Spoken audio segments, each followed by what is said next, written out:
Hey everybody, it's Matt Johnson. We are back with another episode of Real Estate Uncensored. Thank you so much for joining us. We have an amazing guest, and we're talking all about networking and how to build relationships and building your business by building relationships. And we'll get to our special guest here in just a second. I'm really excited for this particular interview. But in the meantime, while we wait for people to join us live, which we thank you for doing, we just want to speak to anyone that's watching the replay here on YouTube. So make sure to subscribe. And then if you prefer the audio version nestled right between your ears, just make sure to subscribe on iTunes and Stitcher. That's right. Greg. All right, Greg. So Greg and I just got back from a trip to Westchester, New York, and we are, I think, still exhausted from the trip and jet lagged and like, oh my goodness. Greg, how are you doing today? Dude, that was going to be my rant and talk about today because I came, before we went on air, we're talking and kind of like, we're like, hey, what's up, dude? Hey, what's up, dude? Yeah.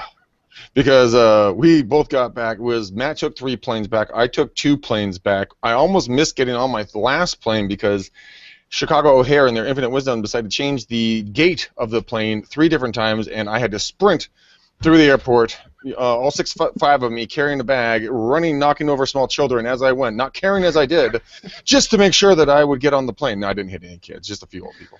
Okay. I was gonna say, like I know Greg, and you are not a small, as we've discussed before, you are not a small human. So like if I seen you running, like barreling down the middle of the airport aisle, I would move quickly. Oh man, I got on the plane and I'm a sweater. I mean, I just sweat. I mean, I sit and I sweat, and I was sitting in my chair just like sweating. The whole plane had been boarded. They're like basically waiting for me, and I'm like, son of a bitch. You know, I get to be the sweaty, huffy, puffy dude running in, and then the guy sitting next to me, you could just see the look on his face. It was like, oh, shit. There was a convenient open seat next to me, and now there's a giant sitting there. Son of a bitch. That's sweaty and smells bad and does weird things with his iPhone the whole flight by taking pictures of stupid shit like sunsets. And why does he keep talking to himself? Oh, is he Snapchatting? Yes, I'm addicted to Snapchat. I have to admit it here. Snapchat Anonymous, I should found that. Yes, SA, fantastic. Okay. Okay. Wow, that was an unexpected and entertaining rant, Greg. Thanks for that. It's been my pleasure. I've been rehearsing all morning. Yeah, I'm sure you have. All right, so speaking of Chicago, let's bring in our special guest, who is a Chicago native and now San Francisco transplant, as I understand it. You got it. All right. So Susan, you wrote a number of books on the topic of networking, and we're going to get into some specifics because you've actually spoken, we were talking about this before we went on the air, you've spoken in front of the National Association of Realtors no fewer than 5 times? Absolutely. Keynotes and breakout sessions, and it's been wonderful. It was, in fact, the first time I keynoted with both Lou Holtz and Roy Firestein. Really? Wow. Yep. That's no messing around right there. And just a little background on how this came to be and how I met Susan. I actually heard Susan on Jordan Harbinger's podcast, The Art of Charm. We had Jordan on, was it 2 weeks ago? 2 weeks ago. On the show. But that is not how I was introduced to Susan. I actually booked a guest named Scott Love, who we just recorded another podcast with the other day, me and Greg did, and Scott was gracious enough to reach out and introduce me to Susan because he thought she would be a great guest. We booked her on another podcast. We got to talking, and I realized she'd be an amazing guest for our podcast on real estate. And so we're going to talk about some of the practical tips that you can use and put in your business right away and start meeting people, building relationships, and building your business that way. So what do you say we get into it? Let's maybe start with probably the most common situation that realtors find themselves in, which is the, what would you call it, the business networking function, the local BNI, the tips group, the whatever, and that's a big struggle for people is knowing kind of how to present themselves. How do you actually get business from that? So let's start with that and just then go over that for maybe 5 or 10 minutes and just give people some practical tips on how to handle that very common situation. Well, first of all, in terms of name dropping, Ivan Meister, the founder of BNI, is a buddy of mine, quoted him in my books, and how his business started is his business dried up for consulting. He said, oh, let me meet with a couple people, and then everyone was sharing ideas, and they realized, well, there's another group in another area that wants to do this, and that was the beginning. So really, so many things start because there was a need and someone filled it. But when you're in the real estate business, the idea of going to a group for networking is a wonderful idea. It's a little more structured than when you get invited to the local chamber or a fundraiser, and there are so many potential referrals and potential clients there, and everybody knows somebody. So here's my thought. We have to be nice to everyone in every room, because whom we think are the influencers, they may be, but you never know who you're standing next to that might not look like an influencer has 5 kids that want to list their homes with you. You know, it sounds old-fashioned. It's Sam Walton's dad? A friend of mine did the publicity for his books and ended up buying a place in Benton, Arkansas. So, right. So I want this to be something you all take away. Everyone's going to tell you it's data-driven, whatever. Let's go old school and say, you never know. Yes. You don't know. Love it. Well, Susan. Who is... Yes, sir. You make a very, very good point. I was at a YPN networking group, beginning part of the year, and I went into it all doom and gloom, like, oh, this is going to suck. Why am I here? They're all agents. So I sat there and I'm like, well, you guys are all, in my head, I'm like, you guys, this is a waste of my time, yada, yada. And there was this woman standing next to me, and you wouldn't know anything about her, and she dropped her napkin. So I just bent down. I'm going, here you go. Sorry, well, let me get that for you. And she and I got to talking. She's from South Africa, very thick accent, by the way. And I said, well, what are you doing here? Oh yeah, it's every South African right now is like, oh, I got a shot with this mate. Oh yeah, it's a horrible accent. Anyways, but I talked to the gal. She's like, I'm here because I own 5 retirement homes, and I'm looking to pick up another couple more. And I'm like, did I give you my card? And but I want to say something about what you did, and then I want everyone listening and watching. Someone dropped something, and you went back to how you were raised with manners. Mm-hmm. You helped that person by bending down and picking it up for them. And it's not a male-female thing. It's be nice to everyone. You helped her, and that helped you start a conversation. Which, by the way, when you help someone, they say thank you, then you go. You're in a conversation. Because you then say, oh, what brought you here? You didn't say, what do you do that I can glom onto? You said, what brought you here?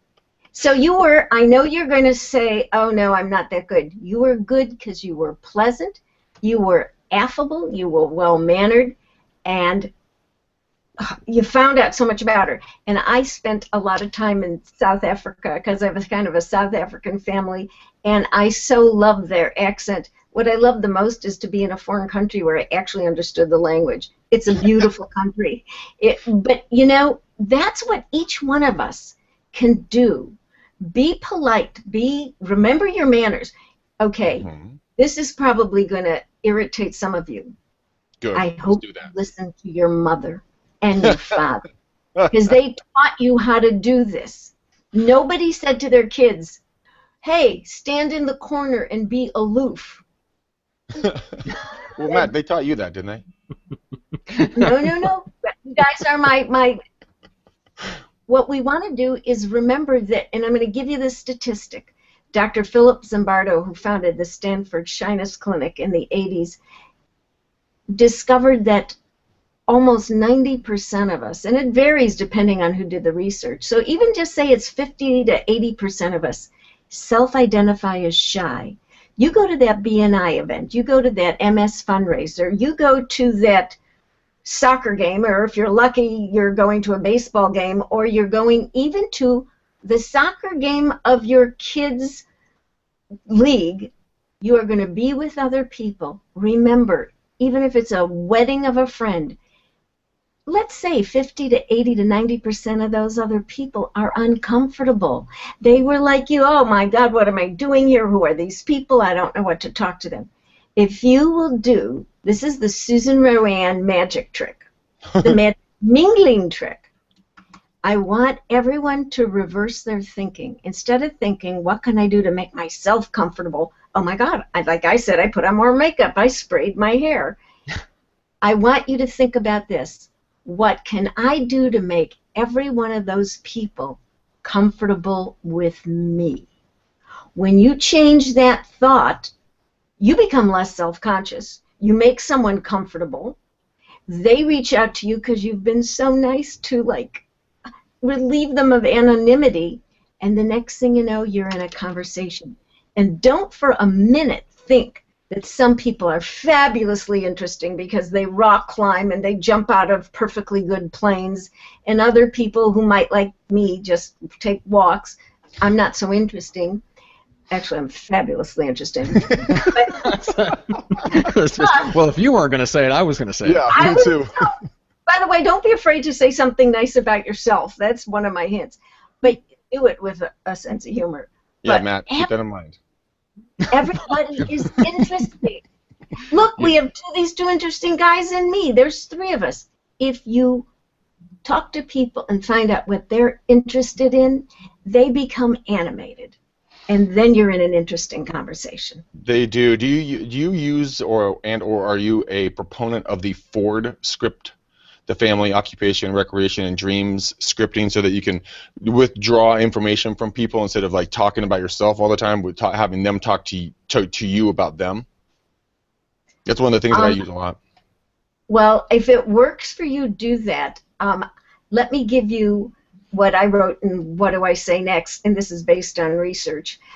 I think a lot of people have, as much as we loved Dale Carnegie, have subscribed to the thought of ask a lot of questions and get people to talk about their favorite subjects themselves.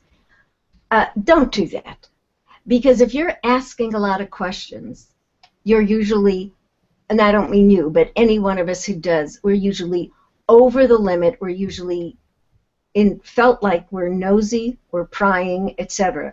What you do is if you ask a question, this is a big one, you have to listen to the answer, because that's when people give you information for you to build the conversation about. And instead of asking people what they do, the Ford thing, only if you, it's like, as a car it would be nice. As a script, I'm not into real scripts, because I think so much that happens in conversation is off the cuff, impromptu, because if you listen to the answer may take you in a tangential journey, and if you got to go, I'm sorry, I got to go back to the script. People tell you what they want to talk about if you listen, if you give them the openers. But don't forget to bring your stories, because that helps people relate to you. People connect with people with whom they feel comfortable. You know, if I had trouble finding a parking space, I might walk in and say, oh my goodness, I'm so glad I'm here. I can't believe I drove around 30 minutes to find a parking space. What you're doing is connecting with someone and the very thing you have in common. You tried to get into this event, but you had to find a parking space first. It sounds like small talk. Here's the Susan RoAne tip. Conversation starts with small talk, and you earn the right to big talk. But if we find out we're both standing in the line for the chocolate eclairs, and we start talking about food and calories, we're in conversation. So do not denigrate small talk. It leads you to big talk. Well, Matt, we know how your wife Julie and your three kids love eclairs. You know, those little fat little chubs. You know. Okay. My fictional family that Greg has assigned to me in order to make fun of me. Oh, I was just thinking. I don't think I remembered that as. Okay. No. It's one of my ways of just picking on Matt throughout the show, and anytime just a little jab to him. Yeah, it all grew out of like role playing scripts and just dialogue and stuff like that. And he had to assign me a family, so it was more realistic for his role play purposes. But anyway, so that's interesting. I mean, it's so for me, on the DISC test, I'm a 99D, 99I. Like on paper, I'm super interactive, and that's true within the right context. But if you throw me into a room of people I don't know, I would identify as shy. And I'm not always the greatest at making small talk. But I have noticed that, Susan. It's not like sometimes questions like they don't suit their purpose. If your purpose is as a conversation opener, sometimes a throwaway statement is more effective because it gets the other person to drop their guard. They don't have to think a lot. A lot of times it's more natural than asking them like a super deep question like, like, hey, what do you really want to get out of this? And they're like, Don't ever do that to me. And I actually was at a big event, and it was all partners in a firm that I had spoken to. And one of the persons might have gone to the seminar of someone who I wouldn't have paid money to go to, but that's another story. And came up, now I'm dying for the name now. Here's another pet peeve. He came up to me because he wanted to do the deep dive into Susan RoAne. Really? I don't even know you. Here's the thing. In whether you're working room, making conversation, you have to earn the right to ask certain questions. Just because you're in the same room, you don't get to ask me about my innermost important whatever. I want to talk about that chocolate eclair. I want to talk about why we're at the MS Society fundraiser and who I know that has it that made me want to come to this event and support it. Same thing with a real estate event. High wealth clients, you're going to go up to them and start with that. You're at an art gallery. It's the high wealth client. How about this? You talk about the art. You don't talk about these contrived questions. I'm not a fan of contrived conversation. I'm with you. I think that off the cuff, make it natural. And it might not be natural to begin with. But when you focus on other people's comfort, that helps. Here's another thing. If we want to make people comfortable with us, this is the Bonnie Raitt Susan RoAne School of Conversation. Wear something that someone can notice and make a comment about. Whether it's a great tie for a guy, a fun lapel pin, women wearing a necklace, a scarf. Give people something to talk about. The former Secretary of State, Madeleine Albright, always wore a pin because she was dealing with heads of state who didn't even know how to talk to a woman, didn't want to talk to a woman, and they started with the pin. Give people something to talk about. By the same token, if you walk in and you see a guy that's got a shirt that has a fun saying on it, I have one that says, give me chocolate and nobody gets hurt. But if you walk into someone wearing something, notice a tie, notice, a scarf. Because if you do and you don't make a comment about it, gee, that's interesting. Oh my goodness, that says you went to so-and-so school. My cousin went there. You are missing the opportunity to start a connected conversation. Okay. That's very true. And for that reason, Greg, your bolo tie is in the mail. Oh, thank you. God damn it, dude. You told me you were going to send that to me months ago. Read your mind. All right, so let me give a couple of shout-outs real quick, and then we'll dive back in. So first of all, I just want to mention a quick thank you to Viral Marketing for helping make the podcast and all this stuff happen. So go to Greg's marketing examples, and you can see what they do for Greg and how they help generate repeat and referral business. Greg's got a whole video where he explains exactly what they do. So go there, and then the Homing In app. Go download it on the iPhone or Android device. You can see that there are sellers that have been all over across the country, even in South Africa and Australia. They are requesting home valuations from agents in the area. There may not be agents in that area that have even responded to those requests. So essentially there's free seller leads out there waiting for you to contact and start up a good conversation with them, for the love of God. So go download Homing In. Was there anybody, Greg, that you wanted to give a shout out to real quick? Yeah, weird enough, Matt. Check this out, homeboy. Can you see that?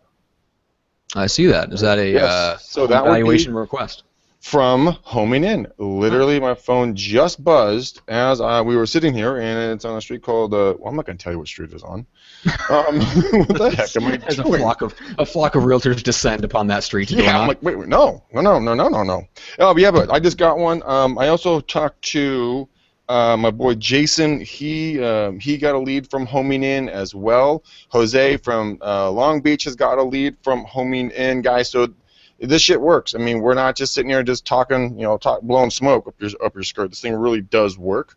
Couple quick shout-outs really quickly. One, Susan, really pumped to have you here. I know you're going to make it rain, so thank you for coming on the show with us. Jason, for getting the lead. Aaron Wittenstein, Dude, what an awesome opportunity to meet you. Matt and I had an absolute blast hanging it and kicking with you. Thanks for taking us to that awesome restaurant for dinner and just, just being a great host to us. And we look forward to our future together, working together and changing the world. I look forward to talking with Sean tonight on the McDaniel Challenge. That is going to be a lot of fun. Really look forward to that. I talked to Spencer. I was supposed to talk to him on Thursday. Talked to him on, Josh Bryan got a lead on homing in as well. What's up, Josh?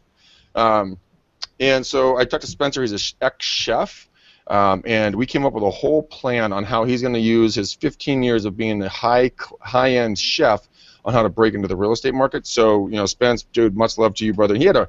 His brain was foobarred when I got on the phone with him. By the time he got off, Matt, he was so excited. You could hear the excitement in his voice, and that's what the McDaniel Challenge is all about, guys. Jalal had a great talk with you, man. We're definitely going to stay in contact with you. Matt and I will definitely do something with you. He's got like 11 or 12,000 followers on Instagram. Dude, it's ridiculous. Yeah. I want to thanks to all of the people that have started to follow me. I'm going live today, guys, at 4:30 Pacific Standard. We're going to do some follow-up calls. That's going to be a lot of fun. Dana, one of my longtime friends. Dana, what is up? She loves Matt. She loves Aaron Wittenstein. Thinks he's awesome. We were watching him this morning. And then Mark, he really liked the breakfast video that you and I shot with Aaron on Saturday morning. So much love to all you guys. Take the McDaniel Challenge. I am in mid-August at this point for the next time that you will have a chance to talk with me. McDaniel Challenge. It's an hour to hour and a half call where we're going to take everything that's negative in your life. We're going to get it out. We're going to help you get back on track. We're going to help you, get your mindset correct, maybe get your business correct, maybe whatever is stopping you or hindering you from getting to where you want to be in real estate. It's free, 100% free, no catches, no gimmicks, no anything else. Just book time with me. Matt, good question. How do they get a hold of me? Well, Matt, to answer that insightful question, they're going to call me on this handy-dandy thing. Hold on, double check. Yep, it does work. There's my message from Josh letting me know that he got a lead. And call me 925-915-1978, 915-1978, starting with 925. Wow, that's my home phone number. Wow. And if you guys happen to be naked at the moment, sitting in a bubble bath, enjoying life, or swimming, or doing anything else we cannot write, just remember McDanielChallenge.com, #do not let Greg spend a night alone, and we'll get you booked, people. It'll change your life. Good Lord. I thought you were going to have a short shout-out section. Goodness, dude. It was short. All right. So, Susan, let's get back into the networking part, and I'll paint a scenario for you that comes up for every person that sells anything ever, which is you're having a good conversation with somebody, you're making some small talk, and they express that little glimmer of interest in whatever you have to sell. So you're a real estate agent, and they go, oh, yeah, I've been thinking about making a move. How do you handle that moment so that you do not jump on that and scare them away like most people do, or shrink back from the moment and not take advantage of it and just let the opportunity go? Like, what's that balance, that right balance? If someone hands you a gift, you don't say to them, oh, no, thanks, not interested today. So, first of all, you don't shrink back from it. But I always recommend that when someone says, yeah, I'm interested, oh, really, what were you thinking about? Then you offer some idea, ask another question. But I want to say, instead of making it sound like the scripted drill and grill, in fact, in what do I say next? I said, the only grilling you should do is barbecue, not people. What you do is make it conversational, the natural, but don't ignore when they say they're interested. And then if you're listening, you can decide how interested are they really, or were they just throwing out a comment. But definitely follow up in it. And I want to say something that relates to what you said earlier. Nothing happens if you don't follow up. Mm-hmm. Someone could give you the greatest lead, recommend the best person, and I know people say, oh, I do this because I just got this particular system in it. Folks, you don't need a system as much as you need a phone, somewhere to send an email, somewhere to make a phone call, somewhere to invite to LinkedIn, but do not avoid the follow-up. And if someone gives you information and says they're interested in, find out a little bit more. Oh, let me see what I know. How can I help you? What are you looking for? If you try to help them and people feel that, they're going to be more open. If you try to sell them on yourself, people generally shrink away. I know a lot of our listeners and watchers will go into a store, watchers, observers, will go into a store, and as soon as you walk in, 6 salespeople come over. Oh, can I help you? Can I help you? What is the answer? Just looking. No, make it so that you're helping people, finding out what they need conversationally. And then at one point, well, do you have a card? And now, this is not the time to say, as a lot of the guys in Silicon Valley do, oh, I haven't used a card in 8 years. I've had that said to me. If someone wants to do business with you, you have a card. Because if that's the way they're going to follow up with you, you have to be prepared. If they don't ask for your card, you can simply say, may I offer you one of mine? So absolutely transition. Pick up the hints and cues. What if they never say anything that indicates interest? Still ask them for a card. Why? You never know. And stay in touch. Make everything personal, because you're building relationships, and those relationships are the people that are going to refer people they know to you. I may not be selling my house. I tell everyone I'm going out in a box or a jar and however long it is. I haven't decided yet, but I know people. So be nice to me, because someone may call me and say, hey, Susan, I'm thinking of doing this. You're the big networking. You know, do you know anyone who could help me sell my place? I got 4 people to recommend right now. So follow up, be nice, listen for information, and be conversational. Have stories to tell people. Why? Because people connect with stories rather than facts. And this is the big RoAne tip from How to Work Room. Bring who you are to what you do. No matter what event you're at, if people perceive that you're a great guy or gal and you're fun, you're interesting, and oh my gosh, your mother's the same age as my mother and they're both driving you nuts, believe me, you'll connect. You both have kids, you both have pets, you both are trying to get accepted to a fantasy baseball league. Do you see how I threw that one in? My brother's on 4 Cubs fantasy baseball leagues. Josh Bryan would love that. And he's so happy right now because they're #1 in their division. And what does that prove? Folks, read the newspaper. I read the sports pages every day because potential clients, potential referrals, my pals, my brothers, people want to know what's going on in sports. We want to know what's going on in movies and in the world, because every day there's something happening. And if you say, well, I didn't know that, I have thought, really? You don't know what's going on in the world. So I hope I gave you this idea. Totally guilty of that. Yes, you are, Matthew. 100%. Yeah, I try to keep up on things that directly relate, but yeah, the news of the outside world, I don't read any newspapers. I used to do that every day, and I should. But yeah, that's definitely something I'm guilty of and need to do a better job of, is just keeping up on what's going on in the wider world, so I have small, I guess what you call small talk or current events topics that I can speak on, because I am horrible at that. If somebody asks me, hey, what happened last week or what's going on with this, I usually have no idea what they're talking about. What about Snapchat, Matt? You can do that now on Snapchat by following CNN, Fox, ESPN, anything else. You can get it in small little bites. Yeah, you have to yeah, exactly, and that's the struggle for someone like us, where we're super busy and most of our schedule is blocked out with stuff, especially calls. Is you have to find those little tidbits of moments where you have those couple minutes here and there and have your go-to place where you get your content from. Otherwise, it kind of goes out the door. Or you have to do what executives do and get up every morning and you have your 5 newspapers and your 3 magazines, and that's how you start your day. That's the other option. Or you can use the app on your smartphone that says news, and you can read all the articles right off of that. Yeah, that's what I've done. I have that. But here's another one I want to give to all of our listeners and viewers. You can go to theweek.com, and every day they will send you the 10 top news items of the day so that you are at least in the ballpark. I get an email every day that says, this is what's going on, and it covers all the world of the most interesting or important events. because you don't want to be a person who can't make a conversation with someone who's well-read. I'm actually on theweek.com just now, and it is fantastically interesting. Yeah, so, and they'll send you an email every day of the 10 top things of that day. You can scan it, and you're in the know. Very cool. I like it. All right. I like it a lot.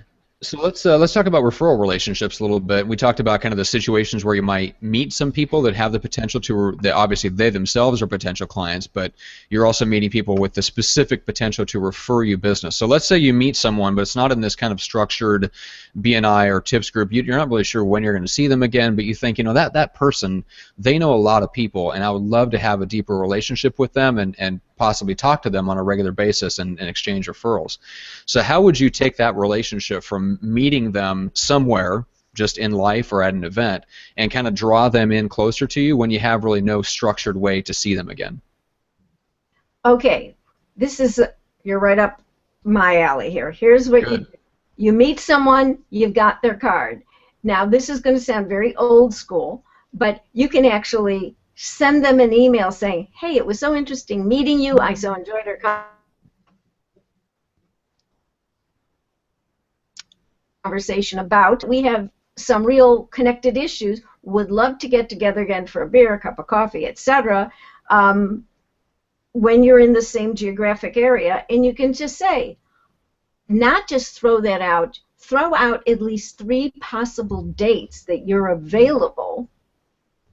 And otherwise, honestly, face-to-face is great. I love the fact, Matt, that I'm looking at you. This is our second conversation. It's connected us in a wonderful way. That's because he thinks I'm stunning, folks. Notice my own plug. Well, it's so much better than the phone, isn't it? I love it. But the second thing is, if you can't do this, the phone is great because you can at least hear what people are emoting. Email, not so much. But send an email. It was great talking to you about. And don't be afraid to use an exclamation point. This is the old English teacher here. When you say it was great to talk to you about, put an exclamation point, not a question mark, not just a period, which is sort of calm. Question mark. Nice to meet you. It was great to meet you, maybe? Kind of. And who knew that you would call me and you'd get punctuation advice? I'm all over it. So I got ammunition to correct Greg with now. It's okay, easy killer. My mom was an English teacher too. Hey, so you know, my mom was an English teacher. So I got the ruler over the knuckles all the time. And by the way, I have a ruler in my drawer that I used to bang on a desk in Chicago when I was a teacher. But that's another story. But that's why it's kind of bent out of shape. But here's what you do. Better it than I. But what you do is, if you're going to send someone an invitation to LinkedIn, it's easier to do this from a device and not from a computer. Don't send the, I'd like you to join me on LinkedIn, boilerplate. I never accept those invitations. Send a personalized one that reminds the person where you met and a little bit about the conversation. That helps them place you, and it personalizes and helps build the connection. And then follow through. If you put someone in a database and forget about them, you will forget about them, and they're going to forget about you. Quick question for you. What I've been finding has been really, really helpful is I've been adding them to Facebook, and then I will send them a private message with a video attached saying, hey, Susan, it was wonderful to meet you at the such and such event. I look forward to working with you and, staying in touch with you. If you have any questions, please get back with me. But it's a video. It's in Facebook now. I can see what they're doing on their social free time, and then I can stay relevant with them. What do you think about that? Oh, I love that because I have someone that's it had a birthday and she happened to be in Napoli, and I thought to myself, what am I going to do? And I made a Facebook, a video, sent it to her, so on her birthday she got that. You know what? Video is great. That's a way that people can remember what you look like, so the next time they see you, they don't have to worry about putting a name to a face, and it's more animated. Mm-hmm. And I would like to say, if you're making a video, please be sure you're smiling in your voice and on your face. Mm-hmm. If you're going to say it was great, don't be like I won't even say the relative who did this. Here's what she would do. It's so lovely to meet you. Oh my God, that doesn't sound like it was lovely. So yes, use video and follow up and stay in touch, but I want to jump on something you said. If someone wants to connect with you on that personal Facebook page, and by the way, I've been on Facebook so long, there wasn't a business page, so my page has both personal and many people who got started a long time ago on Facebook business.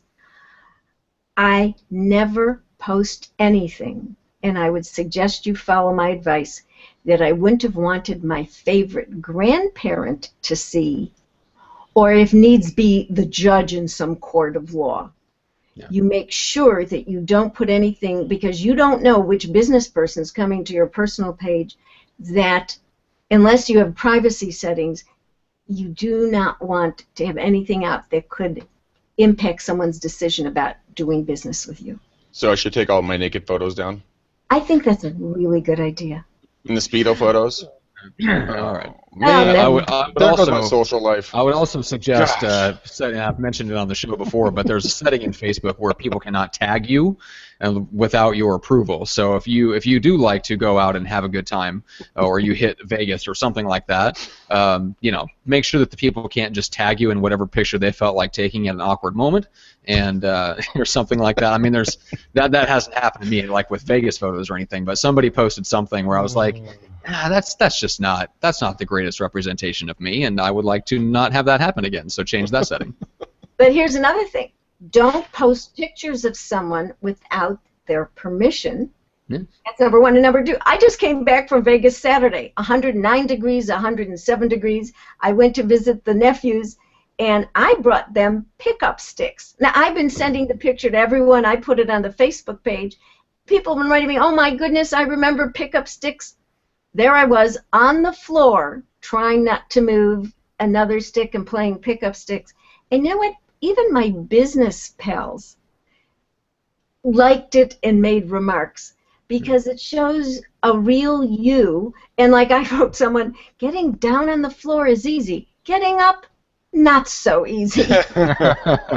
But this was pickup stick. And by the way, you do not get in trouble in Vegas when it's 109 degrees, because you can barely move. I can just tell you that. So that's the best time to go. Okay. And do you see what I just did? I brought in, and this is a tip, I brought in something I did. I talked about the nephews, brought them pickup sticks, so that you know something about me. You know I'm from Chicago. You know I went to see the nephews. You know I almost melted. I called Vegas the real melting pot of the United States, because, oh my God, I was sweating. Bring something of you to every conversation to give someone something to connect with. Yeah. Be a person. Yeah, exactly. One of the best pieces of advice I ever heard and tried to put into action, did put into action, which helped me a lot, was you're going back to the starting the natural conversations and the small talk, which was don't wait until go time to practice this stuff. Like if you feel like you want to improve at small talk, like engage in small talk everywhere. Talk to everyone all the time when there's no stakes, when there's nothing on the line, so that it is more natural when you actually get into that situation. And that's what I wrote in How to Work a Room. And it actually, what I advise actually has a nice kindness for other people. As you're walking through the supermarket, talk to people, make impromptu conversation. Talk to some of the senior citizens who might be walking through. There's no, issue about it. And B, sometimes you might be the only person that said 2 kind words or hello to that senior citizen. So practice your talking. Is standing in line at the movies, standing in line at the grocery store. In fact, a realtor came to one of my sessions at the NAR, and she said the idea of walking into a room full of strangers was so unnerving to her. Making cold calls was so unnerving to her, she couldn't do it. So what she did is she just talked to people in lines here. She would talk to someone in the grocery line. She ended up listing, she said to us, at least 3 houses by talking to strangers. So I'm going to underscore this. Talk to strangers. If you're all at the same event, you have something in common already. And as one gentleman who called into an NPR interview I was giving said, what they used to say back in the old days when they went to town for a dance, the roof is the introduction. If you're under the same roof, you have something in common. And I want to say this, people are generally nice, they're generally helpful. And if you just approach them with that attitude and try to make them comfortable, but don't go to any event with unprepared thoughts. What you do is you prepare your own self-introduction before you go. It's not the upchucking of an elevator speech. It's a 7 to 9 second pleasantry, and you link it to where you are to help people talk to you. So if you have your introduction prepared and you actually read something so you know what's going on in your community, in the world, in the profession, you will feel prepared, you'll feel more confident, and you'll have something to share with them that they can jump on the conversation. So that's the Susan RoAne method of creative and, I say, considerably effective conversation. I like tips. Really good tips. So let's talk about, I'm curious on the preparation side a little bit, on that little 7 to 9 second intro for yourself. What are some of the elements that you like to see included, and maybe break that down for us in terms of how a realtor would go about kind of creating that for themselves? Well, one of the tips is you link it to whatever group you're with. But my dear friend Patricia Fripp, phenomenal speaker and executive speech coach, once said to me, RoAne, tell them not to give their titles. Okay. She said, give the benefit of what you do. So when you meet someone and they've said what they do, you don't give your title. What you say is, I provide the best possible roof over your house. Now, that's a little, whoa, what does that mean? You're in the roofing business. And then someone may ask you a question, and then you are invited to explain, oh, I'm a realtor, and I work with people at whatever community. And by the way, the roof is actually accompanied by a home that you could live in. That way you've been invited to explain what you do. But when you give the benefit of what you do, that's much better than the title. Now, here's the other thing. After you've spoken and said a little bit, this is the Susan RoAne magical secret sauce. You stop and turn to the person and say these words, and what about you? Then they're invited to speak. You can hear what they say. You know what questions to form. And then you're in a conversation. So that's how you prepare that self-introduction. 7 to 9 seconds, linked to the specific event you're at. You're not, at someone's wedding, you're not going to say, well, I'm a realtor. No. People only want to know, do you know the bride or groom? But through what we call the natural progression of conversation, it'll come about what brought you here, what do you do, how do you know them, and you'll be able to say what you do, and then you turn it around and invite the other person, and then you're in a conversation. Conversation is so critical to sales. When I was writing What Do I Say Next, I interviewed a sales manager who I thought was great. And I asked him, I said, because I was, researching, Chris, how important is conversation to sales? And he said the best thing, and I always quote him, he said, conversation isn't a part of sales, it's the heart of sales. That's a good saying. If people think they can talk to you, they're going to feel comfortable with you, they'll refer business to you, and they'll want to know more about you. Yeah, that's very true, because you gave something of value to them, right? So now they want to give value back. Exactly. That's one of the things that a lot of people don't understand about it. Like you've been, pointing out and making it very clear for our listeners to follow your footsteps, is the fact that when you meet with someone, don't barf all over them with all about you. Talk, ask about them, and like, this is who I am. That was such a visual. Oh my God. But ask about them to enlighten you about themselves, and then you can take it and go from there and find the value add that you can bring to their life. Therefore, you can figure out if you're a good fit for them or not, or what you can do to make their life better. So, phenomenal information. Yeah, and I love how you pointed out that it's focusing outward. And we talked to Jordan about this a little bit in terms of when you walk into a room, not to try to focus on too many things at once. And he talked about how to walk every time you walk through a doorway at home, like kind of focusing on straightening up and deep breaths and stuff like that. That way, when you're in the situation, you have good body language without having to think about it, because so much of like all the struggles that we deal with when we're in a networking situation comes down to bad habits that we have all the rest of the time. But then we get into the networking situation, we're trying to focus on 5 million things at once, and we forget people's names, we don't listen to what they're saying, we're kind of half listening, but we're really drifting in and out because we're kind of thinking about what we want to say next. And I think that it's that kind of stuff. Yeah, exactly, Greg. I wasn't paying attention, but but it's all that kind of stuff that hurts our ability to network, and then that in turn affects our confidence. But it's all linked to kind of bad habits that we have in the rest of our life, and we can use that time outside of networking to work on those bad habits. So when we get into those situations, we're not having to think about those habits. We're able to just focus on the other person, and that, because it seems like that's really what it comes down to. Is just if you take nothing else from this interview, focus on the other person.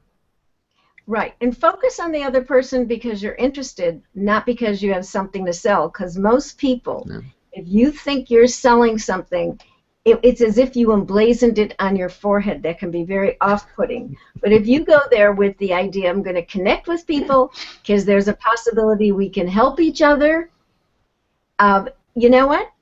I think people will take a shine to you. Come with your stories. People want to hear the funny things. And by the way, the fun story is not at the expense of the other person or a group. Right. You can only make fun. I know, guys, you're not going to like this, but you can only make fun of yourself. Okay. I do that so well. Matt helps out too sometimes. Yes, we extend that to each other, but never the other person that we're on the podcast with. So, no. But yeah, something you said there. So stories. That reminds me. I wanted to ask you a question because I think in terms of one of the things that would really help the average agent, if somebody expressed interest in they're looking to the buyer, they're looking to sell, whatever the case is. Like they mentioned, oh yeah, I was thinking about buying. Like, how's the market right now? And you kind of answer that question, but it would be much better to answer that question in the form of a story, which is, yeah, it's actually going great. I just worked with so and so. I helped them find a house in this area. They were really happy. They have 2 kids that are going to go into this new school district. They were super pumped about that. And I think people lose sight of, like, you have those stories. If you're working with, unless you have no clients, then you have no stories. But if you have clients, you do have stories, and it's better to come prepared with the stories than it is with the stats and the figures. Is that right? Amen. Because people don't remember the stats and the figures. If it were, I'd have done so well in geometry. But people remember the stories you tell them. And that's another way to transition from that small talk. I'm asked this all the time. I'm a keynote speaker. People raise their hand. How do I move from the small talk to the big talk? You do that by way of a story, by saying, oh, this happened. You remind me of, and this is what happened, and you have a result that would be pleasing. You have a million stories. Every realtor has a story, even fun stories of things in the beginning. One of my friends is a realtor, sold one of the painted ladies in San Francisco, and she had to do the exposure, and she tells the story. I tell it all the time. She had to say to the couple, by the way, it's only important to tell you that at least 5 times a day in the summer you're going to hear the tour guide go, and on your left we have the painted lady.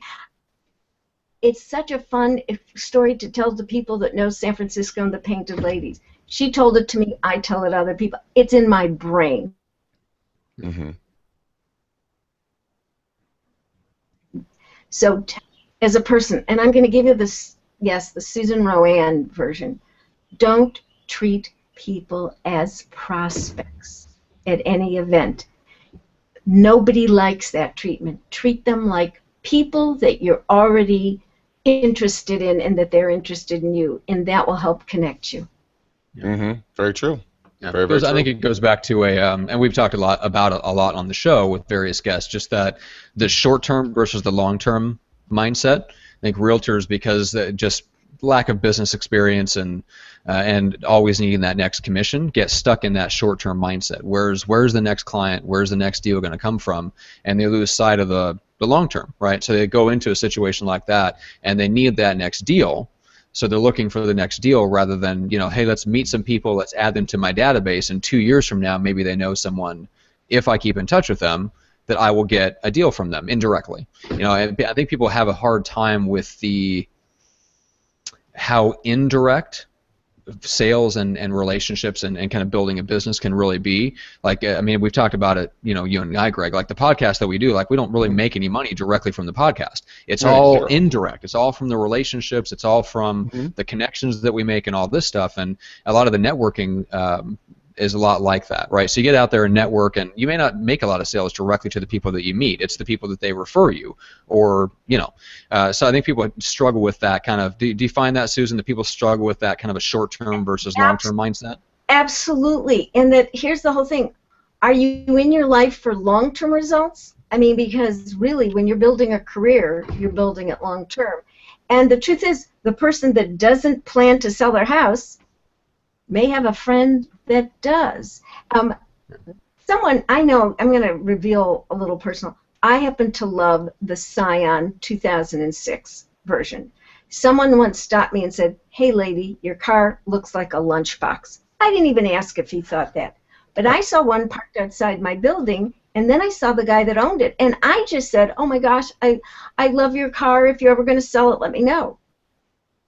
He hadn't planned on selling it, and then within 2 weeks, they planned to move to Kansas City.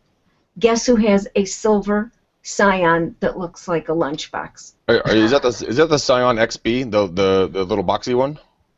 Yeah, that's the one that literally, but it does hold 2 football players and a volleyball player. I found out. It does. I'm 6'5", and it could hold my brother and our other big friends. Actually, I had a Denali, and that car has more space in it than my Denali does. I loved my little Zion, my little putt-putt.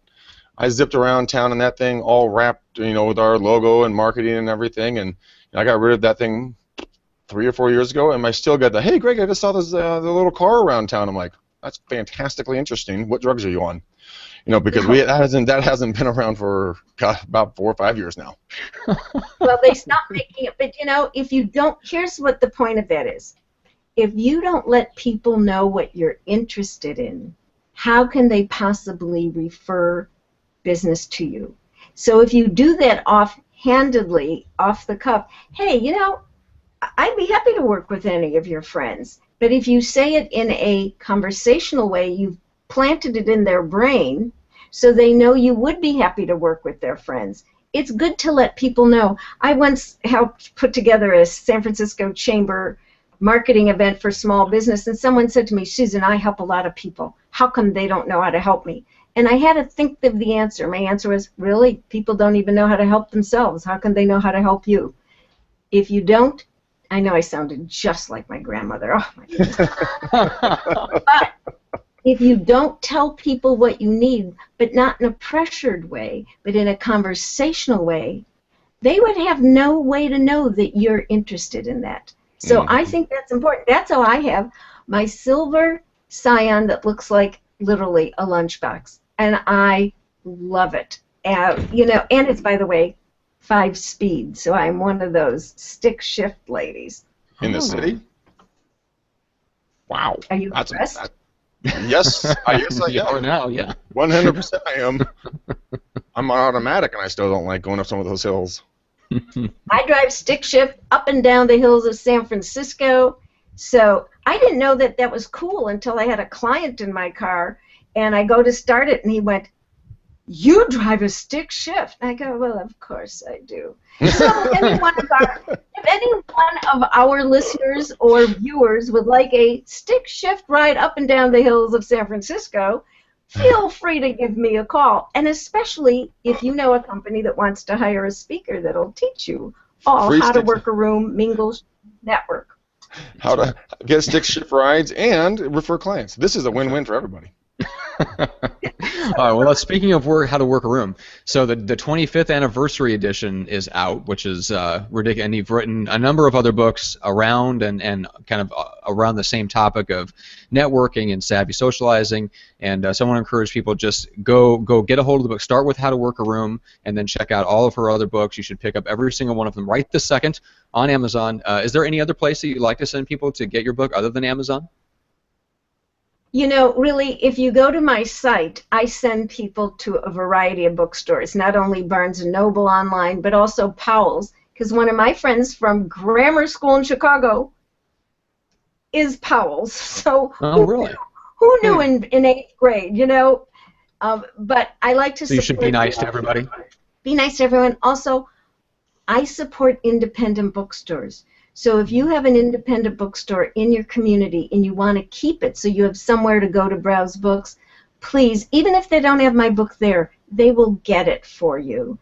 Give our small business independent people, if you're all in real estate, you are small business people. They should be in your community network as well. So yes, go to Amazon, go online, but please support your local community and small business people, because though, who knows? That may be the person that has to list a house, and you're the person that they get to list it with.